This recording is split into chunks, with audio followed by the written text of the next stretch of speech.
तो हेलो बच्चों, welcome to English extra class. कैसे हैं आप लोग? आशा करता हूँ आप सभी लोग बढ़िया से पढ़ाई कर रहे होंगे, बोर्ड्स की प्रिपरेशन बहुत ही अच्छे ढंग से कर रहे होंगे। तो उसी जो समरी सीरीज में आज बारी है दूसरे चैप्टर, जो कि है Nelson Mandela long walk to freedom का। तो इस चैप्टर के अंदर हम लोग क्या क्या करने वाले हैं, तो पहले सम इम्पोर्टेंट वर्ड्स देखेंगे इस चैप्टर के, कि क्या क्या इम्पोर्टेंट वर्ड है जो आपको ध्यान में रखना है, वो पहले देखेंगे। फिर क्या देखेंगे, some key points to keep in mind, कुछ शॉर्ट की पॉइंट देंगे आपको, ताकि आपको वो चैप्टर का पूरा समराइज फॉर्म है, यानी छोटा फॉर्म है, उसको आपको दिमाग में रखना है। और तीसरा है डिटेल्ड समरी देंगे आपको, कि उसका जो है क्या कहानी कह रहा है, इस चैप्टर में क्या आपको बताया जा रहा है, उसकी हम लोग डिटेल समरी पढ़ेंगे। तो चलिए हम जान लेते हैं इस चैप्टर का समरी। इस चैप्टर के ऑथर खुद नेल्सन मंडेला ही है, क्योंकि ये जो चैप्टर है उनके ऑटोबायोग्राफी से ही लिया गया है, यानी उसी का एक पार्ट है। तो चलिए समय ना गवाते हुए इस चैप्टर के समरी को शुरू करते हैं। तो इस चैप्टर का समरी को मैंने यहाँ पर लिख दिया है, बहुत ही कंसाइज वे में तैयार किया है आपके लिए। तो चलिए इसको समझ लेते हैं कि क्या है इस चैप्टर के अंदर। कह रहा है कि long walk to freedom is autobiography of Nelson Mandela, who is the first black president of South Africa. क्या कह रहा है कि जो उनकी ऑटोबायोग्राफी है उसका नाम क्या है, लॉन्ग वॉक टू फ्रीडम, जो है उनकी ऑटोबायोग्राफी है। और उसमें ये कहता है कि जो है नेल्सन मंडेला है वो जो है फर्स्ट प्रेसिडेंट है। कैसे? Black president. ब्लैक प्रेसिडेंट मतलब क्या हुआ बच्चों? ब्लैक प्रेसिडेंट मतलब वो काले रंग के थे, वो ब्लैक थे, इसलिए वो ब्लैक प्रेसिडेंट कहते हैं। क्यों ब्लैक प्रेसिडेंट उनको कहा जाता था, उसको भी हम लोग आगे जानेंगे। आगे लिखता है कि this chapter is from the biography itself. जैसा मैंने कहा कि ये चैप्टर जो है उनके ऑटोबायोग्राफी से ही लिया गया है। This includes description of inauguration ceremony, citations of his speech, his journey to being freedom fighter and his struggle। मतलब क्या कह रहा है कि इस चैप्टर में क्या बताया गया है कि वो जब इनोग्रेट कर रहे हैं, यानी कि जब वो प्रेसिडेंट पद का ओथ ले रहे होते हैं, उस समय की बात बताई जा रही है इसमें। जब वो स्पीच दे रहे हैं उस समय की बात बताई जा रही है, और उनकी journey to being a freedom fighter and his struggle, उनके स्ट्रगल के बारे में बताया जा रहा है। It begins with the inauguration ceremony which took place on 10th May 1994। ये डेट बच्चों बहुत ही इंपॉर्टेंट है। ये आपको जब भी सवाल आएगा इस चैप्टर से, इस डेट को मुझे जहां तक आशा है कि इस डेट को उसमें मेंशन करना ही होगा आपको। ठीक है। It begins with inauguration ceremony which took place on 10th मई 1994, यानी 10 मई को जब वो ओथ ले रहे थे प्रेसिडेंट, वो डेट कौन सा था? 10 मई 1994। ठीक है। एट कहां पर? Sandstone amphi theatre in Pretoria. कहां पर वो ओथ ले रहे थे? ऐसे ही कोई मंच होगा जहां पर वो ये ओथ ले रहे थे प्रेसिडेंट का। वो जगह का नाम क्या है? ये जगह के नाम भी बहुत इंपॉर्टेंट है, वो है सैंडस्टोन एम्पी थिएटर। जगह का नाम क्या है? प्रिटोरिया। ठीक है बच्चों। तो बच्चों उसके आगे क्या कहता है ये समरी? कहता है कि Nelson Mandela here took oath to be the first black president of South Africa after having 30 year of jail in prison. देखिए क्या होता है कि नेल्सन मंडेला जो है वो काले थे, और वहां पर साउथ अफ्रीका में पहले क्या होता था कि काले और उजले में बहुत भेदभाव था। यानी कह सकते हैं कि उजले लोग जो थे सुप्रीमेसी पर थे, वो किंग कहलाते थे, और जो ब्लैक पीपल थे उनको बहुत ही दबा करके नीचे वर्ग माना जाता था, बहुत ही दबा करके रखा जाता था। और नेल्सन मंडेला जो थे वो ब्लैक थे, तो इसलिए उनके ब्लैकिश होने के कारण उनको 30 साल तक जेल में रखा गया था। और वो जब 30 साल से बाहर आए तब उन्होंने ओथ लिया, किसके तौर पर? प्रेसिडेंट के तौर पर। ठीक है। It involves the speeches from the president and two deputy president followed by airs of fighter jets and helicopters। ये क्या कह रहा है कि ये जब ओथ ले रहे थे उस दिन क्या क्या हुआ और क्या क्या हुआ? तो क्या हुआ कि वो प्रेसिडेंट का स्पीच हुआ। प्रेसिडेंट कौन? नेल्सन मंडेला खुद, और टू डेप्यूटी प्रेसिडेंट, दो और जो डेप्यूटी प्रेसिडेंट कह सकते हैं आप, हमारे इंडिया में वाइस प्रेसिडेंट कह सकते हैं जिनको, उन्होंने भी ओथ लिया। और क्या क्या हुआ, एयर शो हुआ, जैसे हमारे परेड होता है हर साल 26 जनवरी और 15 अगस्त को, वैसे ही एयर शो हुआ, किसके द्वारा, फाइटर जेट्स एंड हेलीकॉप्टर से। Nelson Mandela assured that his countrymen would never ever experience the same suppression by the another।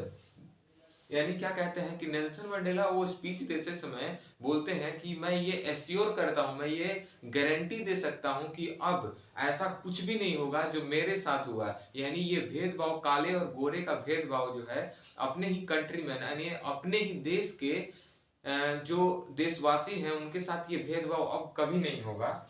और कहते हैं कि democracy has been established in South Africa, और कहते हैं कि अब जो है डेमोक्रेसी जो है स्टैब्लिश हो चुका है, कहां पर, साउथ अफ्रीका में। The author said that, author कौन, द नेल्सन मंडेला खुद बोलते हैं, the author said that a long time एगो इन 20th century white supremacy introduced the system of apartheid।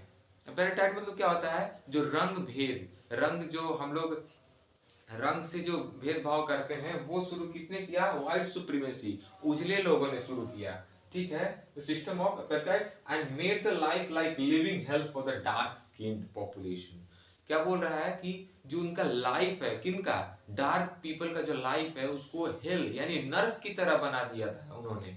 लेकिन वो अब श्योर कर रहे हैं कि ठीक है, पहले जो कुछ भी हुआ सो हुआ, लेकिन अब मैं प्रेसिडेंट बन गया हूं, अब हमारे कंट्री के देशवासियों को, कंट्रीमैन यानी देशवासियों को ऐसा कुछ भी झेलना नहीं पड़ेगा, इसकी गारंटी मैं देता हूं। तो बच्चों इस समरी में आगे क्या कहते हैं कि he thanked all those freedom fighters who could not live to see this autumn day।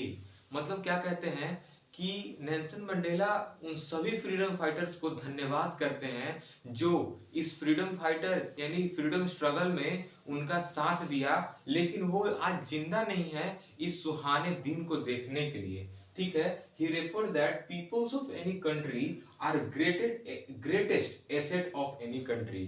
बोलते हैं कि जो किसी भी कंट्री के जो वहां के लोग हैं वो सबसे धनी चीज जो है किसी भी कंट्री के लिए जो धनी सबसे चीज है वो है वहां के लोग। ठीक है, according to him the courageous people are not those who are fearless but the man who overcome his fear. Nelson Mandela कहते हैं कि करेजियस पीपल वो नहीं है जो कि फियरलेस होते हैं, जिनको डर भय नहीं होता है। करेजियस पीपल तो वो हैं जिन्होंने अपने फियर पे ओवरकम कर लिया है, यानी अपने फियर को खत्म कर दिया है और अब वो फियरलेस हो गए हैं। ठीक है, कहता है कि आगे कहता है every man has two responsibility. कह रहा कि एक कंट्री के सभी नागरिक का दो रिस्पॉन्सिबिलिटी है। वो रिस्पॉन्सिबिलिटी क्या क्या है, first for his family children. पहला रिस्पॉन्सिबिलिटी किसके लिए है, पहला रिस्पॉन्सिबिलिटी है उनके पेरेंट्स, चिल्ड्रंस, फैमिली के लिए। लेकिन दूसरा रिस्पॉन्सिबिलिटी जो है कम्युनिटी, कंट्री एंड पीपल, उनका दूसरा रिस्पॉन्सिबिलिटी बनता है उस देश के कम्युनिटी के लिए, उस देश के लोग के लिए, उस खुद कंट्री के लिए। फिर जो आगे बोलते हैं वो according to him both oppressor and being oppressed are prisoners. Oppressed मतलब क्या होता है, ऑपरेशन मतलब क्या होता है, क्या पढ़ा था हम लोगों ने, शोषण होता है। यानी जिसका शोषण हो रहा है और जो शोषण कर रहा है वो दोनों ही प्रिजनर हैं, यानी कि दोनों ही बंधे हुए हैं। जो ऑपरेसर है यानी जो किसी पे शोषण कर रहा है वो कैसे मतलब कि प्रिजनर कैसे हुआ, वो बताते हैं कि वो जो है ह्यूमैनिटी का जो प्रिजनर है, वो मानवता का प्रिजनर है। तो आइए बच्चों अब जान लेते हैं कुछ इंपॉर्टेंट वर्ड्स जो कि आपको इस चैप्टर में जरूरी ध्यान रखना है। तो चलिए पहला वर्ड की तरफ चलते हैं बच्चों। पहला वर्ड है इमेंसिपेशन। इमेंसिपेशन मतलब क्या होता है, मुक्ति यानी लिबरेशन। उसके बाद दूसरा वर्ड एफेराइड। एफेराइड का मतलब होता है रंग भेद यानी डिस्क्रिमिनेशन। बिसाइज्ड, थर्ड वर्ड है बिसाइज्ड। बिसाइड्स मतलब होता है घेरा डालना। फिर उसके बाद चौथा वर्ड कॉमरेड। कॉमरेड का मतलब क्या होता है, साथी, कंपेनियन। आपका साथी होगा कोई, वैसे ही कॉमरेड मतलब होता है कंपेनियन। उसके बाद है पांचवा वर्ड कर्टल। कर्टल का मतलब क्या होता है, कम करना यानी टू रिड्यूस समथिंग। किसी चीज को कम करने को हम लोग क्या बोलते हैं, कर्टल। ठीक है, उसके बाद छठा वर्ड है डेप्रीवेशन, डेप्रीवेशन मतलब क्या होता है, अभाव, किसी चीज की कमी। उसके बाद सातवां वर्ड है जो आपको दिख रहा है, डिस्पाइज्ड, डिस्पाइज का मतलब क्या होता है, नफरत करना। इसके बाद है ग्लोरी, ग्लोरी मतलब यश, यानी आपको कितना रेपुटेशन है आपका समाज में, बोलते हैं ना यश फैलता है, वही है ग्लोरी मीन्स यश, रेपुटेशन। उसके बाद आपको ये नाइन्थ वर्ड है इम्ब्रेस, इम्ब्रेस मतलब होता है अपनाना, किसी चीज को आत्म सात करना, अपने आप में उसको उतारना, अपनाना। फिर उसके बाद है ऑपरेशन, ऑपरेशन ये वो सर्जरी वाला ऑपरेशन नहीं है, ये ऑपरेशन का मतलब होता है शोषण। जैसे कि टीचर आपके साथ शोषण करते होंगे, कभी गेम्स के पीरियड में पढ़ाने लगते होंगे, तो वही है ये ऑपरेशन, शोषण करना। ठीक है। उसके बाद है 11th वर्ड है ब्रुटैलिटी, ब्रुटैलिटी का मतलब क्या होता है, निर्दयता, जिसके जिसके प्रति आप निर्दयी हो गए, कोई आपके प्रति निर्दयता का भाव दिखा रहा है, वो है ब्रुटैलिटी। उसका जो 12th वर्ड है वो है प्रिजुडाइज, प्रिजुडाइज का मतलब क्या होता है, पक्षपात। और 13th वर्ड है प्रोफाउंड, प्रोफाउंड मतलब होता है गहरा, यानी कि कितनी गहरी दोस्ती है, वो वाला गहरा, तो क्या कहते हैं उसको, प्रोफाउंड। और 14th वर्ड है रेजिलेंस, रेजिलेंस मतलब होता है इलास्टिसिटी, किसी चीज को आप कितना खींच सकते हैं, उसकी इलास्टिसिटी कितनी है, उसको बोलते हैं हम लोग रेजिलेंस।